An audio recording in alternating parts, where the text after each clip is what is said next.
तर नमस्कार मित्रांनो, मी आहे देव राऊत आणि पुन्हा एकदा तुमचं स्वागत आहे माझ्या या चॅनलमध्ये।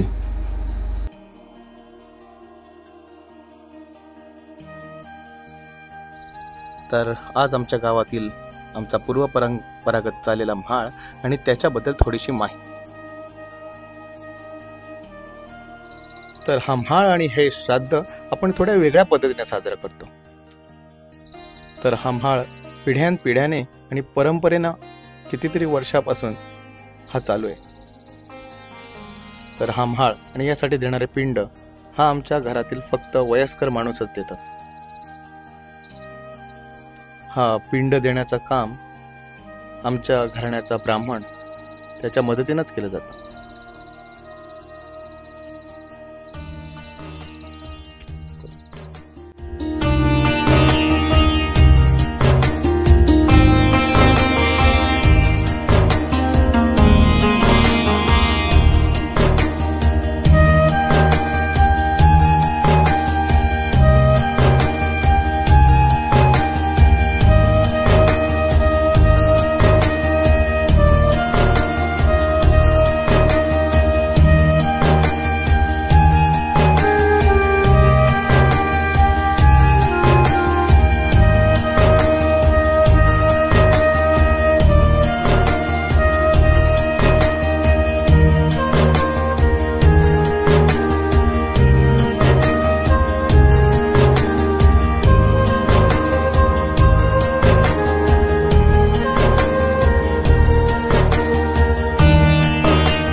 या दिवशी आम्ही सर्व कामे बाजूला करून हा दिवस आनंदाने साजरा करतो। या एका दिवसाची वाट आपण सर्वजण वर्षभर पाहत असतो। सगळ्यांचं सामूहिक गारणं घातलं जातं।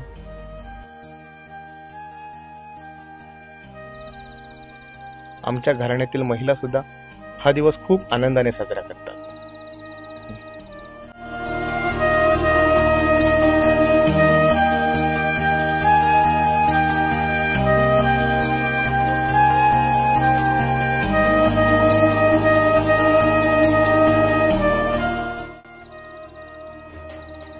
सगळे मिळून एकत्रित जेवण बनवतात।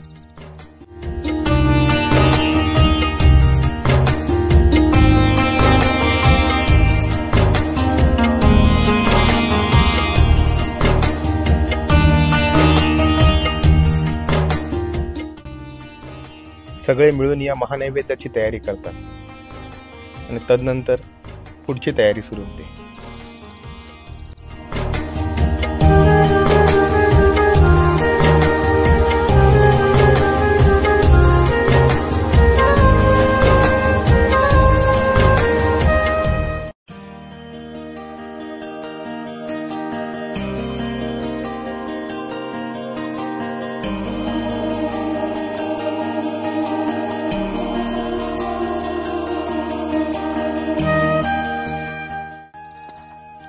या आमच्या निपत्री देवाला जो नैवेद्य बनवतात त्याला चर्वो असं म्हटलं जातं। तर हा चर्वो घेऊन आम्हाला आमच्या निपत्र्याचं जे पाषाण आहे त्या पाषाणापाशी जावं लागतं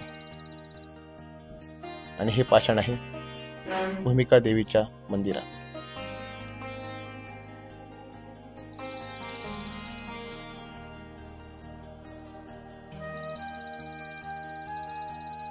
मंदिरात गेल्यानंतर हा जो चर्वो हा प्रसाद जो आहे तो श्रीदेव निपत्रीच्या चरणी अर्पण केला जातो। तदनंतर सामूहिक गारणं घालून पुढच्या कामाला सुरुवात होते।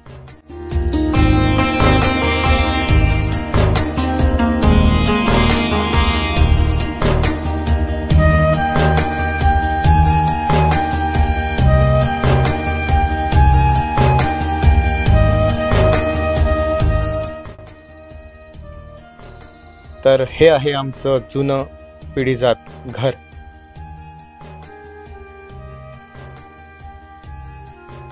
तर देवळात जाऊन आल्यानंतर जेवणाची तयारी केली जाते। तर हा आहे आमचा पातकाळ। आणि कोकणात ही संस्कृती खूप जुन्या पद्धतीनं केली जाते.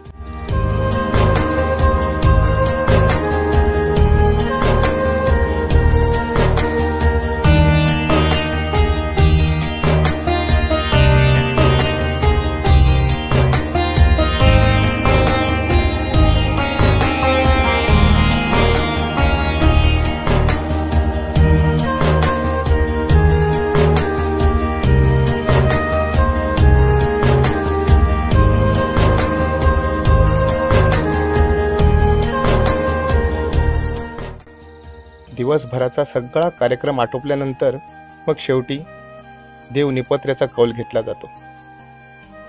हा कौल झाल्यानंतर या कार्यक्रमाची सांगता होते आणि आपण पुन्हा एकदा त्याच ठिकाणावर येऊन पोचतो जिथं आपल्याला एका वर्षाची वाट पाहावी लागते. तर असा हा दिवस आमचा आनंदाचा, गुण्यागोविंदानं जगण्याचा, एकत्रित येण्याचा दिवस.